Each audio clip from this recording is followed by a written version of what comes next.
வணக்க மக்களே, welcome to the ஃபென்சர் show. இன்னைக்கு ஷோவில் நம்ம பார்க்க போகிறது டீமன் சிட்டி அப்படின்ற ஜாப்பனீஸ் மூவியோட ரிவ்யூ. இந்த படம் பார்த்திங்கன்னா நெட்ஃப்ளிக்ஸில் தமிழ் டப்பிங்கோட அவைலபிளாக இருக்குது.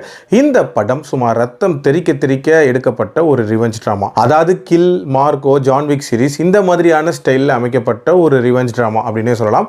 இந்த படத்தோட ஸ்டார்டிங்லேயே பார்த்திங்கன்னா சகாட்டா அப்படின்னு சொல்லப்படுற ஒரு மிகப்பெரிய ஹிட்மேனை காட்டுறாங்க. ரொம்பவே ஃபேமஸான ஒரு ஹிட்மேன் அப்படின்னே சொல்லலாம். இன்ஃபேக்ட் ஸ்டார்டிங் சீன்லேயே ஒரு கேங்கை அடித்து தும்சம் பண்ணிவிட்டு இன்னையோட இந்த தொழிலை விட்டுடலாம் அப்படின்ற மாதிரி கிளம்பி அவர் வீட்டுக்கு போகிறார். அவருக்கு ஒரு மனைவியும் ஒரு சின்ன பெண் குழந்தையும் இருக்குது. இதுக்கப்புறம் பீஸ்ஃபுல்லாக லைஃப்பை கொண்டு போகலாம் அப்படின்னு நினைக்கும் போது திடீர்னு மாஸ்க் போட்ட சில நபர்கள் அவங்க வீட்டுக்குள்ளே வராங்க. இவர் கண்ணு முன்னாடியே அவர் ஃபேமிலியை அழிக்கிறாங்க. அண்ட் இவரையும் ஒரு மாதிரி நடைப்பிணமாக ஆக்கிடுறாங்க. அதாவது கிட்டத்தட்ட கோமாக்கு தள்ளிடுறாங்க அப்படின்னே சொல்லலாம். கோமாலேயே பல வருஷங்கள் இருந்த இவர் திடீர்னு ஒரு சந்தர்ப்பத்தில் நினைவு திரும்புது. அதுக்கப்புறம் அதுக்கு காரணமானவங்களை எப்படி பழி வாங்கினாரு அண்ட் டுவர்ட்ஸ் எண்ட் பழி வாங்கினாரா இல்லையா அப்படின்றது அந்த படத்தோட கதை. இந்த பர்டிகுலர் கதைக்களம் அப்படின்றது ஒரு அதர பழைய கதை தான். கிட்டத்தட்ட ஆனஸ்ட்ராஜ் காலத்திலேருந்து நம்ம இந்த மாதிரியான கதைகளை நிறையவே தமிழ் சினிமாவில் பார்த்துருக்கோம். பட் இந்த படத்தில் என்ன ஒரு விஷயம் புதுமையாக பண்ணியிருக்காங்க அப்படின்னா அந்த செட்டப் அப்படின்றது கொஞ்சம் டிஃப்ரெண்ட்டாக பண்ணியிருந்தாங்க. ஒரு சிட்டி பேஸ்டு ரிவெஞ்ச் ட்ராமா, அதாவது ஷிங்காங் அப்படின்ற ஒரு நகரத்தை யார் ஆளணும் அப்படின்றதில் இருக்கக்கூடிய ஒரு சின்ன பகை அப்படின்ற மாதிரி கொண்டு போயிருப்பாங்க. அது ஓரளவுக்கு இன்ட்ரெஸ்டிங்காக இருந்துச்சு.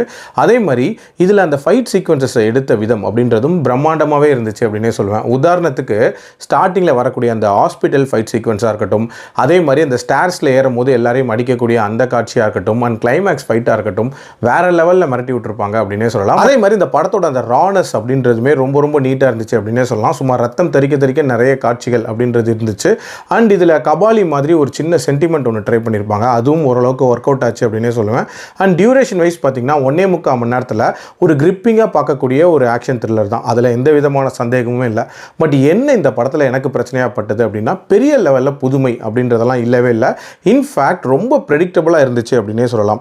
ஏதாவது ட்விஸ்ட் அண்ட் டர்ன் வைப்பாங்க அப்படின்ற மாதிரி நான் எதிர்பார்த்துட்டே இருந்தேன். சுத்தமாக இல்லவே இல்லை. டுவர்ட்ஸ் எண்ட் மட்டும் ஒரு ட்விஸ்ட் வைக்கிறேன் அப்படின்ற மாதிரி கொஞ்சம் எக்ஸ்டெண்டடாக ஒரு கிளைமேக்ஸை கொண்டு போவாங்க. சரி, அதில் ஏதாவது வித்தியாசமாக காட்ட போகிறாங்க அப்படின்னு பார்த்தீங்கன்னா அதுவும் சப்புன்னு முடிச்ச மாதிரி தான் இருந்துச்சு. ஆக்ஷனில் ஃபோக்கஸ் பண்ண அளவுக்கு இன்னுமே ஸ்டோரியில் பெட்டராக ஃபோக்கஸ் பண்ணியிருக்கலாம். பட் ஸ்டில் என்னை பொறுத்த வரைக்கும் கண்டிப்பாக ட்ரை பண்ணி பார்க்க வேண்டிய ஒரு படம் தான். என்னோட ரேட்டிங் இந்த படத்துக்கு 3/5. அடல்ட் கண்டென்ட்டை பொறுத்த வரைக்கும் இதோட வயலன்ஸ்னால இது ஸ்ட்ரிக்ட்லி ஃபார் அடல்ட்ஸ் அப்படின்னு நான் சொல்லுவேன். மீண்டும் அடுத்த விமர்சனத்தில் சந்திக்கிறேன். நன்றி.